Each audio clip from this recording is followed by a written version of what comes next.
ونستعينه ونستغفره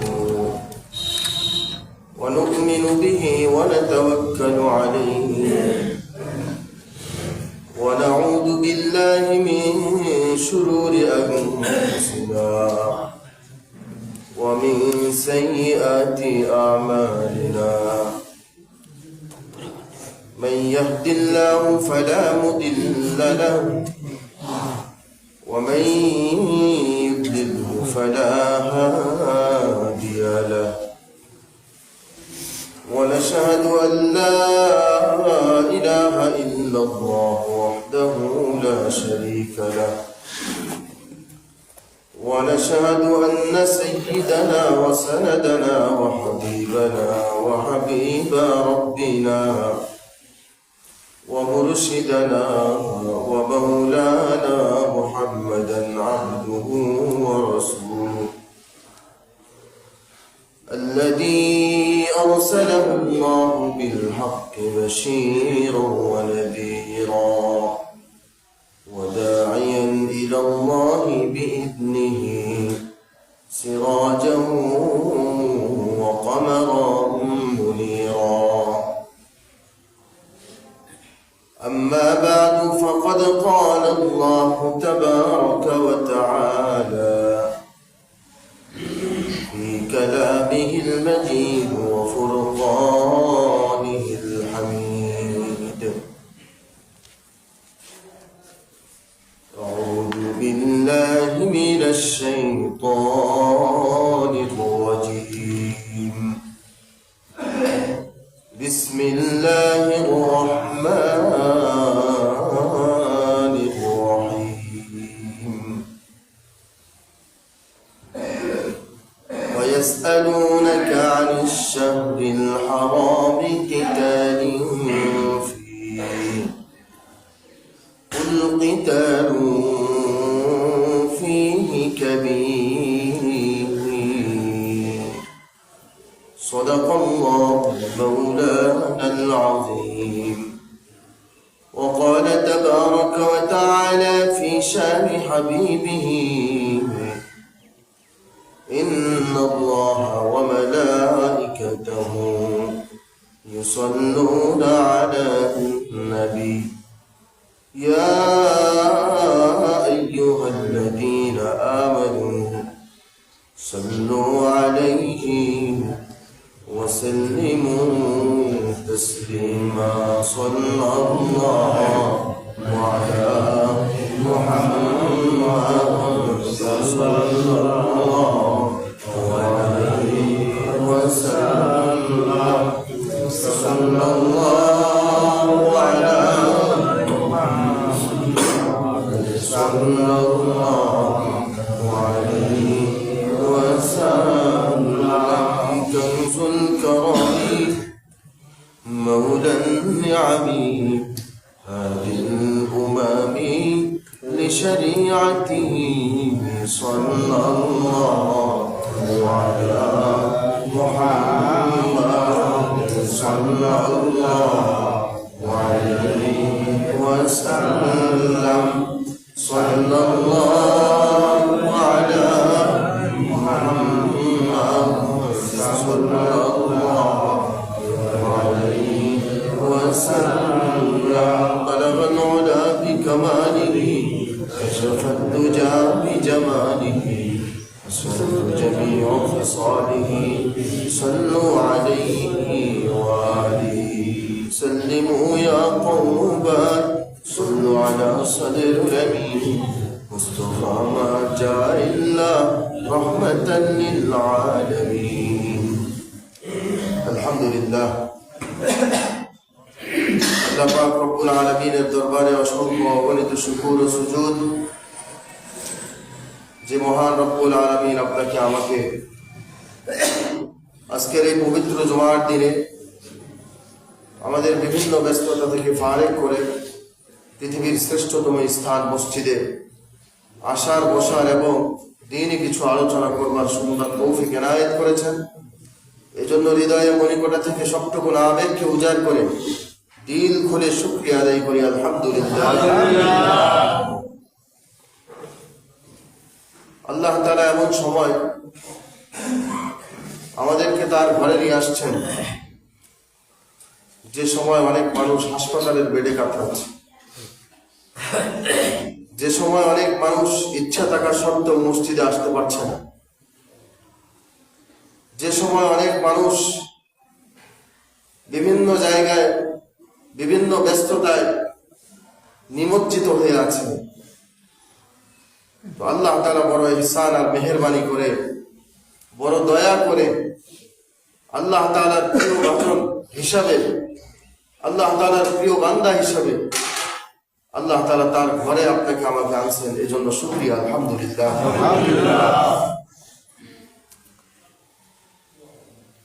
আল্লাহ তাআলা পৃথিবী সৃষ্টির পর থেকে, যখন আল্লাহ তাআলা পৃথিবী সৃষ্টি করেছেন তখন থেকে আল্লাহ তাআলা 12টি মাস নির্ধারণ করেছেন। ইন্না ইদ্দাতাশ শুহুর ইনদাল্লাহি 12 শাহরান, 12টা মাস আল্লাহ তাআলা পৃথিবী সৃষ্টির পর থেকে, ইয়াউমা খালাকাস সামাওয়াতি ওয়াল আরদ, যখন আসমান জমিন আল্লাহ তাআলা সৃষ্টি করেছেন, আসমান জমিন যখন আল্লাহ তাআলা বানিয়েছেন তখন থেকেই আল্লাহ তাআলা 12টা মাস নির্ধারণ করেছেন। তার মধ্যে ফিহা আরবাআতুল হুরুম, 4টা মাসকে আল্লাহ তাআলা দামি করেছেন। 12 মাসের মধ্যে 4 মাসকে আল্লাহ তাআলা দামি করেছেন। আমরা প্রত্যেকেই জানি সবচেয়ে দামি এবং শ্রেষ্ঠ মাস হচ্ছে রমজান মাস। এটা আমরা সকলেই জানি এবং রমজান মাসে আমরা রমজান মাস শ্রেষ্ঠ হিসাবে ওই মাসে ইবাদত বন্দেগীও বেশি করার চেষ্টা করি, ওই মাসে দান সদকাও বেশি করার চেষ্টা করি, ওই মাসটার গুরুত্ব আমরা বেশি দিয়ে থাকি। কিন্তু এছাড়াও আরো 4টা মাসকে যে আল্লাহ তাআলা দামি করেছেন এ ব্যাপারে আমরা অনেকেই জানি। অথচ কোরআনের মাধ্যমে আল্লাহ তাআলা জানিয়ে দিয়েছেন রমজান মাস ছাড়াও আরো 4টা মাস আছে যে মাসগুলো আমার কাছে দামি। এটা তো সত্য, এটা তো ঠিক যে রমজান মাস সকল মাসের শ্রেষ্ঠ মাস। শাহরু রমাদান আল্লাযী উনজিলা ফীহিল কুরআন, সমস্ত মাসের মধ্যে রমজান মাস শ্রেষ্ঠ এ কারণে যে আল্লাহ তাআলা রমজান মাসে কোরআন নাযিল করেছেন। সুবহানাল্লাহ। তো বাকি 11টা মাসের তুলনায় রমজান মাস দামি, এটা ঠিক আছে, কিন্তু এছাড়াও আরো 4টি মাস আছে যে মাসগুলো আল্লাহ তাআলার কাছে অনেক দামি, যেটা আল্লাহ তাআলা কোরআনের মাধ্যমে জানিয়েছেন। সুবহানাল্লাহ। সেই মাসগুলোর সম্পর্কে আল্লাহ তাআলা বলেন ফিহা আরবাআতুল হুরুম, এই 4টা মাসকে আমি হারাম মাস বানিয়েছি, সম্মানিত করেছি। মাস 4টা হচ্ছে জিলহজ, জিলকদ, মুহররম, আর আরেকটা হচ্ছে আমরা যেই মাসে বর্তমান উপনীত হয়েছি, রজব মাস। সুবহানাল্লাহ। এই রজব মাসটাকে আল্লাহ তাআলা অনেক দামি করেছেন, আল্লাহ তাআলা সম্মানিত করেছেন। কোরআনের ভাষায় আল্লাহ তাআলা বলেন ফিহা আরবাআতুল হুরুম, এই 4টা মাস হচ্ছে সম্মানিত মাস। এখন আমাদের করণীয় কি? যেহেতু মাস 4টা সম্মানিত, তাহলে সম্মানিত মাসে আমাদের কিছু করণীয় আছে কি? অবশ্যই আছে। 1 নম্বর করণীয় তো আল্লাহ তাআলা যেটা বললেন ফিহা আরবাআতুল হুরুম, এই মাস সম্মানিত, কাজেই এই মাসটাকে সম্মান করা। ধরেন আপনি একজনকে চিনেন না, এ কারণে তার প্রতি আপনার সম্মান না থাকাটা স্বাভাবিক। কিন্তু আপনি যদি জানতে পারেন যে ইনি আপনার আত্মীয় স্বজনের মধ্য থেকে সম্মানিত কোনো ব্যক্তি, ধরেন ছেলে যদি মনে করে বিয়ের আগে ইনি তো কেউ না, এটা স্বাভাবিক। কিন্তু ছেলের বিয়ের পরে যখন সে জানতে পারছে ইনি আমার শ্বশুর হন, তখন তার প্রতি সম্মান প্রদর্শন করবেন কিনা? অবশ্যই। এখন সম্মানটা কেন করতেছে? কারণ সে জানতে পারছে যে উনি আমার শ্বশুর হন। তো কাজে আমাকে তার সম্মানটুকু বজায় রাখতে হবে। উনি আমার শাশুড়ি হন, উনি আমার বাবা হন, উনি আমার মা হন, আমার সম্মানটুকু বজায় রাখতে হবে। উনি আমার শিক্ষক হন, উনি আমার ইমাম, কাজে আমার এখানে সম্মানটুকু বজায় রাখতে হবে। উনি আমার এলাকার মুরব্বী, সম্মানটুকু আমার বজায় রাখতে হবে। এটা স্বাভাবিক বিষয়। জানার পরে একজনের প্রতি তার রেসপেক্ট বেড়ে যায়, সম্মান বেড়ে যায়। তো আল্লাহ তাআলা যখন জানায় দিলেন যে 4টা মাস হচ্ছে সম্মানিত মাস, দামি মাস, তো আগে জানেন না এমন বহু মানুষ থাকতে পারে, আবার অনেকে আছে আগেও হয়তো জানেন, কিন্তু ওইভাবে সম্মান প্রদর্শন করা হয়নি। এখন জানার পরে হয়তো আল্লাহ তাআলা এই কথাটা আমার জবান দিয়ে বের করে আপনাকে জানাইলো। জানার পরে আপনার কাজ হবে, সর্বপ্রথম কাজ আমাদের করণীয় হচ্ছে এই মাসটাকে সম্মান প্রদর্শন করা। অর্থাৎ মনে মনে মনে করা যে আমি তো বর্তমান জিলহজ মাসে আছি, জিলকদ মাসে আছি, মুহররম মাসে আছি, বর্তমান আমি তো রজব মাসে আছি। তো এই মাসকে আল্লাহ তাআলা নিজে সম্মান দিয়েছেন। তো আল্লাহ তাআলা যে মাসকে সম্মান দিয়েছেন, এই মাসের সম্মান তো আমার কাছেও থাকা উচিত, ঠিক কিনা? এটা একটা প্রথম কাজ, আমাদের প্রথম করণীয় মনে করা যে এই মাসটা সম্মানিত মাস। দ্বিতীয় করণীয় যেটা, সেটা হচ্ছে এই মাসে নামাজ যে 6 ওয়াক্ত তা কিন্তু না। এই মাসে যে আমার এক্সট্রা কিছু আমল আছে এমন কিছু না। এই মাসে যে বেশি বেশি নফল নামাজ আছে বা এক্সট্রা কোনো আমল কোরআন হাদিসের পক্ষ থেকে দেওয়া আছে তাও কিন্তু না। কিন্তু যেটা করণীয় সেটা হচ্ছে সম্মানিত মাস হিসাবে আমরা যখনই যেই ইবাদত গুলো করি, 5 ওয়াক্ত নামাজই পড়তেছি, তো এই 5 ওয়াক্ত নামাজের মধ্যে মনে করা যে আমি কিন্তু সম্মানিত মাসে নামাজ পড়তেছি, কাজেই আমার নামাজটা গুরুত্বের সাথে হওয়া উচিত। যারা বেনামাজি তাদের এই কথা মনে করা উচিত যে আমরা এখন বর্তমান সম্মানিত মাসে আছি, এই সম্মানিত মাসের সম্মানার্থে অন্তত আমার নামাজ ধরা উচিত। আচ্ছা, আমি আপনাদেরকে জিজ্ঞেস করি, একটা ছেলে সিগারেট খায়, সে কি তার বাবার সামনে সিগারেট খাবে? না। সে কি তার এলাকার মুরব্বীর সামনে সিগারেট খাবে? সে কি তার শ্বশুরের সামনে সিগারেট খাবে? সে কি তার শিক্ষকের সামনে সিগারেট খাবে? যদি খায় তাহলে মনে করতে হবে চূড়ান্ত পর্যায়ের বেয়াদবি। এ না কোনো আদব কায়দা তার বাবার কাছ থেকে শিখছেন, না স্কুল কলেজ মাদ্রাসা কোথাও সে পড়াশোনা করছে। পড়াশোনা করলে তো এই সমস্ত বেয়াদবি সে শিখতো না। আচ্ছা, কেন সে এই কাজটা করতেছে না বলেন তো? বাবাকে দেখে সে সিগারেট ফেলে দিছে বা বাবার সামনে সে সিগারেট খাচ্ছে না, তার মানে সে বাবার সম্মানটুকু রক্ষা করে, শ্বশুর সাহেবের সম্মানটুকু রক্ষা করলো, শিক্ষকের সম্মানটুকু সে রক্ষা করলো, খতিবের সম্মানটুকু সে রক্ষা করলো, এলাকার মুরব্বীদের সম্মানটুকু সে রক্ষা করলো। এই জন্য এদের সামনে সে সিগারেটটা ফালাই দিছে বা সিগারেটটা সে লুকাইছে, সিগারেট খায় না, এদের সম্মানটুকু রক্ষা করলো। তাহলে আর যেটা এতটুকু বুঝে না, এতটুকু কমন সেন্স যার ভিতরে নেই, ওটা তো চূড়ান্ত বেয়াদব। আমি আমার ভাষায় এভাবেই বলবো, ওর মতো বেয়াদব পৃথিবীতে আর কেউ নেই।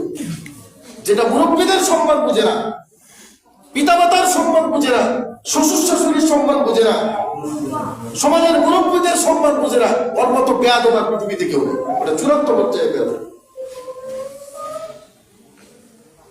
তাহলে এদের সম্মানে যদি সে সিগারেটটা ফেলে দিতে পারে, এদের সম্মানে যদি সে সিগারেটটা লুকাতে পারে, সিগারেট না ধরাতে পারে, তাহলে এই কাজটুকু যে জন্য করবো সেটা হচ্ছে সম্মান প্রদর্শন করার জন্য। আল্লাহ তাআলা এই মাসটাকে সম্মানিত মাস করেছেন। কাজে আমাদের জন্য করণীয় হচ্ছে এই মাসের সম্মানার্থে আমাদেরকে ইবাদত যেমন গুরুত্বের সাথে করতে হবে, এই মাসে অন্যায় করতেও বিবেচনা করতে হবে। যারা সিগারেট খায় তাদেরকে বলছে এই মাসে অন্তত আপনি থামেন। যারা বেনামাজি নাফরমান, সপ্তাহ পরে সপ্তাহ যায়, বছরের পরে বছর যায়, যারা আল্লাহর কুতুবে সিজদা দেয় না, আসলে বেনামাজির ব্যাপারে কথা বলতেও শরম লাগে, কারণ কোরআনই তো বলেন, কোরআন ডাইরেক্ট বলছে যে বেনামাজি ওটা চতুষ্প জন্তুর চাইতে নিকৃষ্ট, ওটা কুত্তার চাইতেও খারাপ, এটা কোরআন বলছে। কোরআনে বেনামাজির ব্যাপারে কোনো আলোচনাই নেই, ওটা সাবজেক্টই আসে, সোজা কথা, সে জাহান্নামী। আর ইমামরা বলছেন তার বেঁচে থাকার কোনো অধিকার নেই। সে যদি নিজেকে আল্লাহর বান্দা দাবি করে তাহলে তার বেঁচে থাকার কোনো অধিকার নেই। কাফের যেমন সিজদা না দেওয়ার কারণে, কাফের যেমন নামাজ না পড়ার কারণে জাহান্নামে যাবে, বেনামাজি নামাজ না পড়ার কারণে সে জাহান্নামে যাবে। এ কথা মনে করার কোনো সুযোগ নাই। কালিমা তো পড়ছি, তাহলে কোনো একদিন হয়তো পাইব জাহান্নাম থেকে। এটা একটা মানে একটা ভুয়া কথা। কোন হাদিসের মধ্যে এরকম নেই, আন্দাজে একটা ভুয়া কথা ছড়ায় যে কালিমা পড়ছে এই জন্য কোনো একদিন আল্লাহ জাহান্নাম থেকে তাকে বের করে জান্নাত দিবে। আন্দাজে একটা কথা সমাজের মধ্যে ছড়াচ্ছে। এটা সম্পূর্ণ কোরআনের আয়াতের সাথে সাংঘর্ষিক এই কথাটা। এটা ইহুদিদের একটা ধারণা, ইহুদিদের ধারণা। আল্লাহ কোরআনে বলছেন আল্লাহ তাআলা কোরআনের মাধ্যমে জানাইছেন, ইহুদিরা মনে করে লান তামাসসানান নার, আল্লাহ তাআলা আমাদেরকে জাহান্নামে দিবেন না, জাহান্নাম আমাদেরকে স্পর্শ করবে না, এটা ধারণা করে মনে করে। ইল্লা আইয়ামান মাদুদাত, যদি আল্লাহ তাআলা আমাদেরকে জাহান্নামে দেয়নি তাহলে অল্প কিছু দিনের জন্য দিবে। আল্লাহ তাআলা আমাদেরকে জাহান্নামে দিবে, আবার আমাদেরকে জাহান্নাম থেকে বের করে নিয়ে আসবে। তাফসীর মাযহারের মধ্যে হযরত আব্বাস রাদিয়াল্লাহু তাআলা থেকে riwayat আছে, তিনি বলেন তখন তিনি বলেছেন যে পৃথিবী সৃষ্টির ৭,০০০ বছর, তো ওরা হাজারে একদিন ধরে, তাহলে সেই হিসাবে ৭ দিন তারা জাহান্নামে থাকবে, তারপরে তাদেরকে জাহান্নাম থেকে বের করবে। এটা ইহুদিদের ধারণা। আবার ৪০ দিনের একটা ঘটনা আছে, লম্বা ঘটনা। মুসা আলাইহিস সালাম তাওরাত আনার জন্য গেছিলেন, তো এই প্রেক্ষিতে আল্লাহ তাআলা তাদেরকে আযাব দিয়েছিলেন, বনি ইসরাঈলদেরকে, ইহুদিদেরকে। তো ওরা মনে করে আমাদেরকে জাহান্নামে দিলে ৪০ দিনের জন্য দিবে। তাহলে এক মত অনুসারে ৭ দিনের জন্য দিবে, আরেক মত অনুসারে ৪০ দিনের জন্য দিবে, একবার আমাদেরকে বের করে নিয়ে আসবে। এরা এটা মনে করে জাহান্নাম আমাদেরকে স্পর্শ করবে না, আল্লাহ আমাদেরকে জাহান্নামে দিবেন না, যদি দেন ইল্লা আইয়ামাম মাদুদাত, তাহলে অল্প কিছু দিনের জন্য দিবেন। তো আল্লাহ তাআলা এবার রাসূল সাল্লাল্লাহু আলাইহি ওয়াসাল্লামকে বলতেছেন, হে রাসূল আপনি বলেন, কুল আত্তাখাযতুম ইনদাল্লাহ আহদান ফালান ইউখলিফাল্লাহু আহদাহ, এই তোমরা কি আল্লাহর সাথে ওয়াদাবদ্ধ হইছো যে তোমাদেরকে কিছুদিনের জন্য আল্লাহ জাহান্নামে দিবে? এটা কি আল্লাহ তোমাদের সাথে কোনো ওয়াদা, কমিটমেন্ট হয়েছে আল্লাহর সাথে? তোমাদের এই ধরনের কোন চুক্তি হয়েছে যে কিছুদিনের জন্য তোমাদেরকে জাহান্নামে দিবে? হে রাসূল আপনি বলেন, আম তাকুলুনা আলাল্লাহি মা লা তা'লামুন, নাকি তোমরা না জেনেই আল্লাহর ব্যাপারে এমন একটা কথা বলে ফেলতেছো, যারা শোনে নাই আন্দাজে আল্লাহর ব্যাপারে একটা কথা তোমরা বলে ফেলতেছো যে আমাদেরকে জাহান্নামে দিলেও অল্প কিছু দিনের জন্য দিবে, তারপরে বের করে ফেলবে। এটা কি তোমাদের আল্লাহর সাথে চুক্তি হয়েছে, নাকি তোমরা আল্লাহর ব্যাপারে এমন একটা না জানা কথা তোমরা বলে ফেলতেছো? হে রাসূল আপনি তাদেরকে জিজ্ঞেস করেন। এরপরে আল্লাহ উত্তর দিচ্ছেন, নিজেই উত্তর দিচ্ছেন, বালা মান কাসাবা সাইয়্যাতান ওয়া আহাতাত বিহি খাতিআতুহু খতিআতু, যারা আল্লাহ তাআলার নাফরমানি করবে, যারা অন্যায় করবে, গুনাহ করবে। এখানে খতিআতুন এর ব্যাখ্যায় মুফাসসিরিনে কেরাম লিখছেন শিরিক করবে। যারা আল্লাহর সাথে শিরিক করে, যারা কবিরা গুনাহ বারবার করে, কবিরা গুনাহ বারবার করলে ওটা শিরিক হয়ে যায়, শিরকের পর্যায়ে চলে যায়। শরীয়তের উসুল অনুযায়ী, ফিকহের উসুল অনুযায়ী একই কবিরা গুনাহ আছে, সে যদি বারবার করতে থাকে তাহলে এটা শিরকের পর্যায়ে চলে যায়। তাহলে বারবার যে গুনাহটা করে, বারবার যদি শিরিক করে অন্যায় করতে থাকে, তো আল্লাহ তাআলা বলেন ফাউলাইকা আসহাবুন নার, এরা হচ্ছে জাহান্নামী। এরা কি? জাহান্নামী, জাহান্নামের অধিবাসী এরা।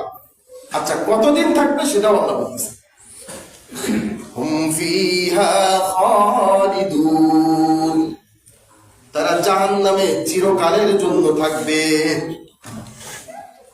আচ্ছা, এখন বলেন দেখি, ইহুদিদের যে ধারণাটা ছিল আল্লাহ কিছুদিনের জন্য আমাদেরকে জাহান্নামে দিবে, তারপরে আবার আমাদেরকে জাহান্নাম থেকে উঠায় পরে ধুইয়া মুছে আবার জান্নাতে দিবে, এই ধারণাটাই কিছু মুসলমান বর্তমান করে বসছে যে কালিমা তো পড়ছি, তাহলে একদিন হইলো আমাদেরকে ধুইয়া মুছে আবার কই দিবে, জান্নাতে দিবে। কিন্তু এই কথাটা কোরআনের সাথে সাংঘর্ষিক। আল্লাহ বলতেছে জাহান্নামীরা জাহান্নামে চিরকাল থাকবে, হুম ফিহা খালিদুন, চিরকাল থাকবে জাহান্নামে। শুধু খালিদুন না, কোথাও আল্লাহ এই কথাও বলছেন ফি নারি জাহান্নামা খালিদিনা ফিহা, এরা জাহান্নামে চিরকাল থাকবে, খালিদিনা ফিহা আবাদা, শেষে আবার আবাদা শব্দ লাগাইছেন, তার মানে কখনো এদেরকে জাহান্নাম থেকে বের করা হবে না। এবার বুঝেন, জাহান্নাম যদি একবার কপালে ঝুঁকেই, ওখান থেকে বের হওয়ার আর কোনো সুযোগ নেই। এত সোজা না, যতটা সোজা করে বলা হচ্ছে এতটা সোজা না। জাহান্নামকে 1000 বছর জ্বালানো হয়েছে, হাদিসে এসেছে। জাহান্নাম লাল টসটসা হয়ে গেছে। আবার জাহান্নামকে 1000 বছর জ্বালানো হয়েছে, কালো কুটকুটা হয়ে গেছে আগুন। আবার জাহান্নামকে 1000 বছর জ্বালানো হয়েছে, এবার জাহান্নামের আগুনটা সাদা ধবধবা হয়ে গেছে। জাহান্নাম এর আগুনটা উত্তেজিত হয়ে, তার জবান আছে, সে কথা বলতে পারে। জাহান্নামের আগুন তখন বলতে থাকে, আয় আল্লাহ, যেই বান্দাকে আপনি এত নিয়ামত দিয়েছেন, তার বডিটার মধ্যে কি পরিমাণ নিয়ামত দিয়েছেন, এছাড়াও তাকে যে পরিমাণ নিয়ামত আপনি দিয়েছেন, এত পরিমাণ নিয়ামত আপনার খাইলো, আপনার এত পরিমাণ নিয়ামত সে ভোগ করলো, কিন্তু এই বান্দা আপনার কদমে সিজদা দেয় নাই, এই বান্দা আপনার গোলামি করে নাই, আপনার নাফরমানি করছে, কাজেই নাফরমানের জন্য এই আগুনে হবে না। হাল মিন মাজিদ, আমি আগুনকে আরো তাপ দেন। চিন্তা করে 1000 বছর তাপ দেওয়ার পরে লাল টসটসা হয়ে গেল, আবার 1000 বছর তাপ দেওয়ার পরে কালো কুটকুটা হয়ে গেল আগুনের চেহারা, আবার 1000 বছর জ্বালানোর পরে সাদা ধবধবা হয়ে গেল। জাহান্নাম উত্তেজিত হয়ে বলছে, আয় আল্লাহ, যেই বান্দা আপনার এত নিয়ামত খেয়ে ভোগ করে আপনার গোলামি করলো না, আপনার নাফরমানি করলো, তার জন্য এই আগুনে হবে না, তার জন্য আগুন আরো গেছে। এবার চিন্তা করেন, এই জাহান্নাম কি সহ্য করার মতো? দুনিয়ার আগুন সহ্য করা যায়, আরে এটাই তো সহ্য করা যায় না। দুনিয়ার আগুনে পড়লেই তো তার অবস্থা খারাপ। খড়ির আগুনের তেজ একরকম, আবার দেখবেন গ্যাসের আগুনের তেজ আর একরকম।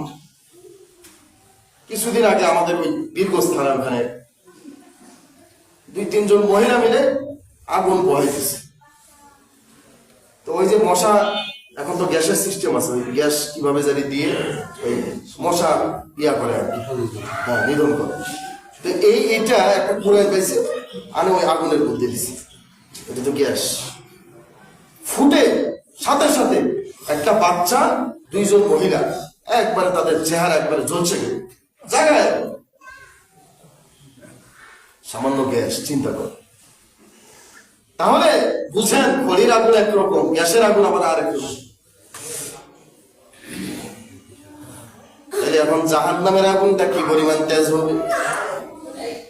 আল্লাহ তাআলা কোরআনের মধ্যে বলেন, আরে দুনিয়ার আগুন তো তোমার শরীরের চামড়া জ্বালায়, আর জাহান্নামের আগুনের তেজ এত বেশি, এটা তোমার কলিজা পর্যন্ত পোড়ায় দিবে। আগুন লাগছে এই জায়গায়, এটাই না পড়বে, কিন্তু এটা তেজ এত বেশি, এটা এই চামড়া তো পড়বে, সে আপনার কলিজা পর্যন্ত গিয়ে পুড়ে দিবে। সূরা হুমাযার তাফসীরের মধ্যে দেখ, ওখানে লেখছে একবার কলিজা পর্যন্ত পুড়ে দিবে জাহান্নাম। এত সহজ না। আবার আরেকটা জাল হাদিস আমরা বর্ণনা করি, রমজান মাসে জাহান্নামের আযাব বলে বন্ধ থাকে। এটা একবারে নিতান্ত জয়ীব একটা জাল হাদিস। এটাও এই আয়াতের সাথে সাংঘর্ষিক হয়ে যায়। কিসের রমজান মাসে জাহান্নামের দরজা বন্ধ, জাহান্নামের আযাব বন্ধ, এটা কে বলছে? একবারে নিতান্ত একটা জাল হাদিস, জয়ীব হাদিস। রমজান মাসের জন্য কোনো বন্ধ নাই। আর যুক্তি তো এই কথা বলে যে রমজান মাসে জাহান্নামের দরজা লাগানো হয়, তো ধরে নিলাম জাহান্নামের দরজা যদি লাগানো হয়, তো দুয়ার লাগায় মানুষ শাস্তি কম দেয় না বেশি দেয়? দুয়ার লাগায় মাইরটা কি কম হয় না বেশি হয়? বেশি হয়।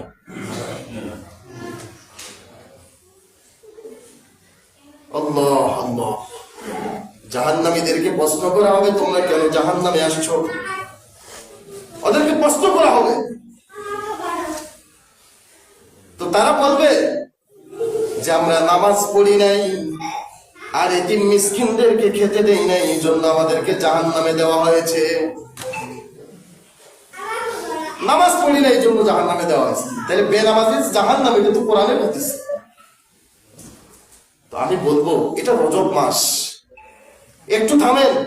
যারা বিড়ি সিগারেট খান, যারা ঘুষের সাথে জড়িত, সুদের সাথে জড়িত, যারা বিভিন্ন অন্যায় কর্মের সাথে জড়িত, তাদেরকে বলবো এখানেই থামেন। এটা রজব মাস, সামনে শাবান আসতেছে, এরপরে রমজান চলে আসতেছে, প্রস্তুতি নেন, রমজানের জন্য প্রস্তুতি নেন। এখন সব দিকেই পরিবর্তন হচ্ছে। আপনিও আপনার জীবনের পরিবর্তন ঘটান। জীবনে অনেক কিছুরই পরিবর্তন করছেন। জামাটা বহুবার বদলাইছেন, মোবাইলটা বহুবার বদলাইছেন, ঘরের টিনগুলো বহুবার বদলাইছেন, কিন্তু নিজের জীবনকে বদলান না কেন?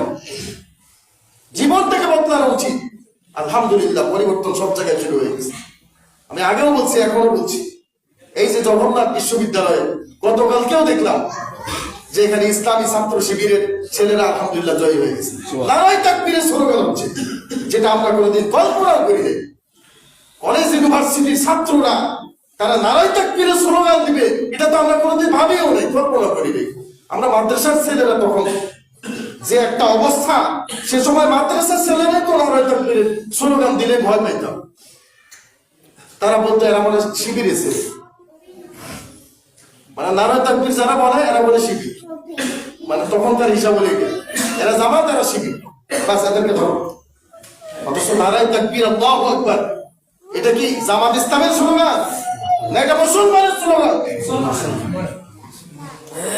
এই তাকবীর দিয়ে সাহাবায়ে কেরাম জিহাদের ময়দানে অবতীর্ণ হতেন আর বিজয় ছিনিয়ে আনতেন। এটা কারো নির্দিষ্ট স্লোগান নয়। আলহামদুলিল্লাহ, আমাদের যুবক ছেলেরা আজকে জগন্নাথ বিশ্ববিদ্যালয়ে নারায়ে তাকবীরের স্লোগান দিচ্ছে। সুবহানাল্লাহ, আলহামদুলিল্লাহ। এই পরিবর্তনই তো আমরা চেয়েছিলাম। এই পরিবর্তনের জন্যই আমরা চোখের পানি ছেড়েছিলাম আপনার কাছে। আলহামদুলিল্লাহ, সেই পরিবর্তন আসতেছে। আগামী দিনেও মানুষ দেখবেন ইসলামের দিকে ধাবিত হবে ইনশাআল্লাহ। ইসলামের বিজয় হবে আগামী দিনে। আমি বলতে চাই, পরিবর্তন সব জায়গায় শুরু হয়েছে। নিজের জীবনের পরিবর্তন ঘটান। সামনে রমজানের আগেই সিদ্ধান্ত নেন, আমি বেনামাজি আর নামাজ কাজা করবো না, আমার জন্য জাহান্নাম অবধারিত। এই জন্য এখান থেকে সিদ্ধান্ত নেন, রজব মাস এটা, এখান থেকে সিদ্ধান্ত নেন আর নামাজ কাজা করবো না, আর বিড়ি সিগারেট খাবো না, আর অন্যায় অপকর্মে লিপ্ত হবো না, আর সুদ ঘুষ এগুলোতে যাবো না। সিদ্ধান্ত নেন। এইভাবে বলার মতো লোক এখন আর নাই। আপনার বাবা বড় স্বার্থপর হয়ে গেছে, সন্তানকে আর এই কথাগুলো বলে না। বড় ভাই স্বার্থপর, সন্তানকে এই কথাগুলো বলে না। মা স্বার্থপর, খাবার কথা বলে, কিন্তু সন্তানকে এই সমস্ত কথা বলে না। সন্তানকে বলে না, বাবা আর সিগারেটটা খাইস না, বাবা অন্যায় যাইস না। বাবা মা এলাকার ময়মুরব্বী সবাই স্বার্থপর হয়ে গেছে, কে এই কথা বলে না। আমরা যদি না বলি তা কে বলবে? বলেন, আমরা যদি সতর্ক না করি, আমাদের তো সতর্ক করার দায়িত্ব আল্লাহর পক্ষ থেকে, বলে ইউনজিরু কওমান, জাতিকে সতর্ক করার দায়িত্ব আমাদের। আমরা যদি না বলি তো আর কে বলবে? এই জন্য বললাম, মনে কিছু নিয়েন না, কিন্তু যেটা চাই সেটা পরিবর্তন চাই। নিজের জিন্দেগির পরিবর্তন করেন ভাইয়া। যদি একবার জাহান্নামী হয়ে যান তাহলে কিন্তু অবস্থা খারাপ আছে। জাহান্নামের যে সমস্ত বর্ণনা আসছে তাতে সহ্য করতে পারবেন না। কবরে 40,000 বছর থাকতে হবে কমপক্ষে। নবীজি বলছিলেন, কবর কারো জন্য জান্নাত, আবার কারো জন্য জাহান্নামের গর্ত। যদি জাহান্নামের গর্ত হয়েই যায় তাহলে অবস্থা খারাপ আছে। এই জন্য ভাইয়া, বাবাজি, যুবক ভাইরা সকলের হাতে পায়ে ধরে বলবো, আসেন, ফিরে আসেন, ফিরে আসেন আল্লাহর দিকে। ফাফিরু ইলাল্লাহ, আল্লাহর দিকে ফিরে। এটা রজব মাস, রজব মাসের সম্মানার্থে অন্তত এখান থেকে সিদ্ধান্ত নিয়ে ফিরে আসেন। আল্লাহ তাআলা আমাদের সবাইকে এই কথাগুলো বুঝবার এবং আমল করার তৌফিক দান করুন।